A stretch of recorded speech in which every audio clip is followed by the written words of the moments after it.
So one general thing I can say as a kind of this concept of more close and far is, if you look at your arm positions, right, when they're closer to you, there's more verticality to it, right? So in this case, if my arms are closer, let's say, from my knuckles, right, to my elbows, my forearms are occupying the space in front of about my throat or chin, about down to the solar plexus, right?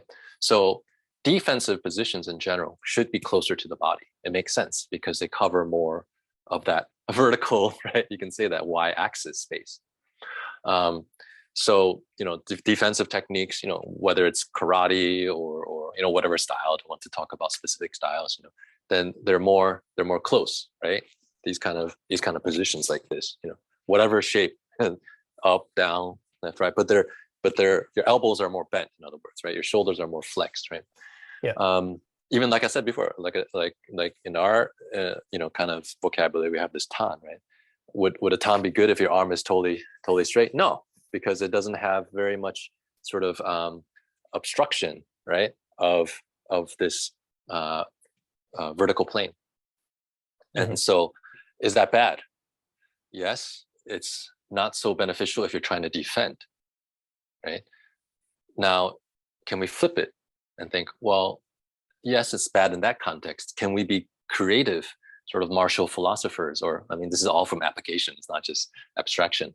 So when I'm thinking of my own personal experience, that when you want to defend, yes, better to have more angles because they occupy more space, right? It's just like a goalie, right? Recently, it was a World Cup. The goalie is not going to just stand there like upright, like they're gonna spread out, right? And they're even going to go forward, right? They're going to go forward from the plane of the goal, right, in order to cut off angles, right? So in defense, you want to have a lot of kind of more flatness, yeah. So you can, right? So you see that in sport too, like football or basketball, they spread out, right? More in this medial lateral kind of plane, right? Whereas if you want to attack, opposite, what was sort of wrong or not so beneficial in a defensive context is beautiful and perfect in an offensive context, right? Assuming that's more kind of middle range strikes, right?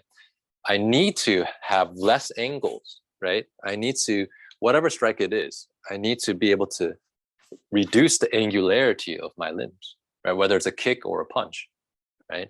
In order to to reach, right, the opponent, right? And also you're safe, right? You already did your defense, or they have no threat against me.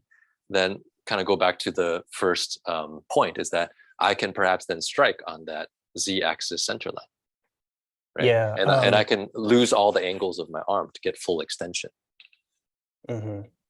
Yeah, like what I tell people is, and this goes into, I guess, the concept of contact or chi sao, and maybe we could discuss that in another video. But I tell people, if you want to attack, the same thing you said, you don't want any sticking or anything, right? You want, but if you want to defend, you want a kind of a contact there.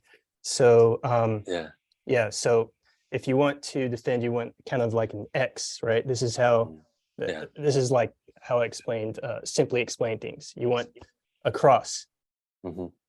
If you're attacking, no cross.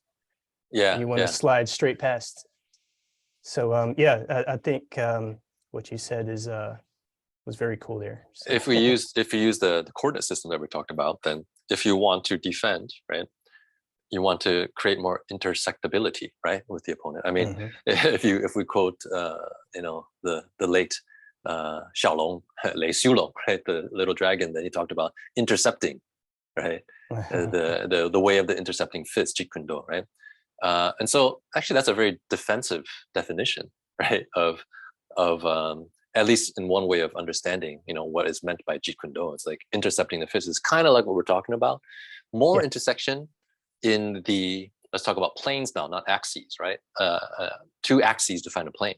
So if we're talking about the Y and X axes, is this frontal plane, right? So if you want to defend, you want to occupy more of the XY plane, right? More of the XY plane, right? Like you said, it could be a diagonal cross or like a plus sign, like a upright cross or diagonal, right? But in any case, you want to define and defend this XY plane. Whereas if you want to attack, right, then you want to occupy more the Z axis, or you can say the ZX plane, right? This is the ZX plane, like a tabletop, right? Yeah. Then you want to occupy those more, right, and go forward in that kind of direction, and not not kind of reserve yourself to for the XY kind of frontal plane. I think this is called the transverse plane, I believe, right? And then you have the sagittal plane, which is the YZ plane, yeah. And so, not to misquote Bruce Lee, I think by interception, sometimes he also talked about attacking the attack, right? If someone's going to punch you, you kick them, right? So it's not purely this more defensive strategy. So what we're talking about is more, let's say, more safety, more conservative, which is not bad, right? Is it possible to have a style which is just purely attacking? Yeah, sure.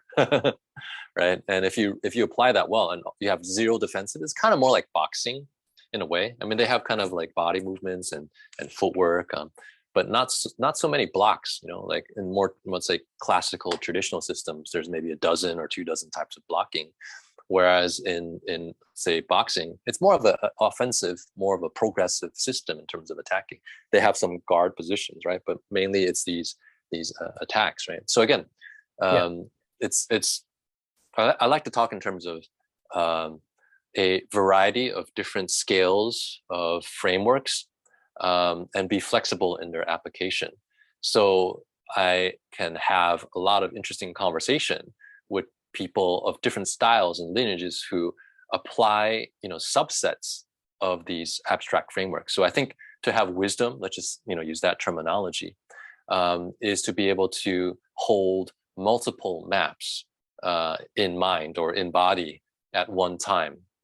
And also part of wisdom is to be able to select which mapping is the most appropriate for that split-second situation.